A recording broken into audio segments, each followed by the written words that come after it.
मेरे को अल्फाज कोई नहीं, पूरे पाकिस्तान के 4 सूबे जाना, बाहर दुबई भी गया तो इंशाल्लाह फिर भी इरादा है सऊदी अरब जावांगा। और मैं अज तक खुशामत नहीं की, खुशामती बंदा मुनाफिक होंदा। जो फैसल भाई ने इज्जत दी है ना, 24 साल कोटी दे विच मैनू इस तरह की इज्जत नहीं लगी। और इस मैच में कामयाब करन जिन्हें कामयाब किया है वो मेरा छोटा भाई तैर और मुमताज भट्ट है, जिन्होंने रात 2-2 बजे इन्हें एक दूसरे नाल मशवरा किया तो इनू मिस करो तो इनू सदो, इनू मिस करो तो इनू सदो। और मैं अज तक प्लेयरों दी मिन्नतां नहीं करेंदा, क्योंकि मैं सच्चा, मैनू सारे ही सच्चे दसींदे। और वैद फैसल भाई की वजह तो मैं प्लेयरों के पैर ही फदे मिन्नतां ही कीतियां ते यार जिन्नू बिरा सदो, फिर वो बिरा है, फिर जिस घरों खा लो वो तुहाडी मां ते तुहाडी बहन ते तुहाडी धी है।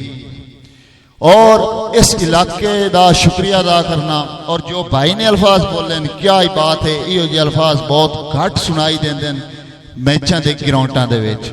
और मैं जिंदा रहा जितनी मेरी जिंदगी है, मैच तो तुसी सदो ना सदो, जदन इस पिंड नूं कोई औखी बने अल्लाह ना करे ते जट्टू दे जिला टोपे दे तहसील पीरमाल दे दरवाजे खुले।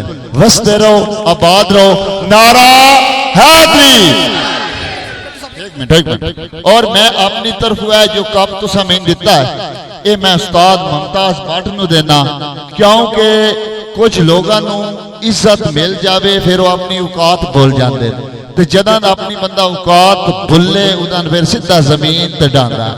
ते ये मुमताज भट्ट जो इस गुज्जर खान सुवाबे कश्मीर चकवाल तलागंग इस साइड अल्ले मुमताज भट्ट जिसने मेरा तारुफ कराया। अल्लाह मुमताज भट्ट नूं वसदे रखे, आबाद रखे। एक मिनट जी, एक मिनट। एक शेर मुमताज भट्ट साहब और जावेद इकबाल जट्टू साहब, मेरे भाई चौधरी फैसल साहब, अड़ा अड़ फसनी गल जिथे आ जाए उथे हक दे कब्जे जमाने पैंदे। भट्ट जी, अड़ फसनी गल जिथे आ जाए उथे हक दे कब्जे जमाने पैंदे।